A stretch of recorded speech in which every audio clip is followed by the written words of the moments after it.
ஒரு நிமிடம். இன்றைய தியானம்.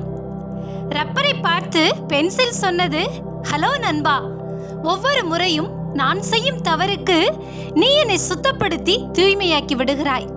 ஆனால் நீ என்னை சுத்தம் செய்யும் போதெல்லாம் கரைந்து தேய்ந்து கொண்டே போகிறாயே, அது எனக்கு வருத்தமாக இருக்கிறது என்று. அதற்கு ரப்பர் சொன்னது, அது என் கடமை. நான் படைக்கப்பட்டதே அதற்குத்தானே. என்னை கண்டு நீ வருந்த வேண்டாம் என் சகோதரா. இதில் எனக்கு முழு மகிழ்ச்சிதான். என்னால் உன் தவறுகள் அழிக்கப்பட்டு நீ திருத்தங்களுடன் முன்னேறி சென்றால் அதுவே என் வெற்றி. நான் கரைவதை பற்றி எனக்கு கவலை இல்லை என்றது ரப்பர். ஆம் பிரியமானவர்களே, இங்கே நாம் முக்கியமாக கவனிக்க வேண்டிய ஒரு சத்தியம் உள்ளது. அந்த ரப்பர் வேறு யாருமில்லை, நமக்காக இரத்தம் சிந்திய நம்முடைய ஆண்டவராகிய இயேசு கிறிஸ்துவே.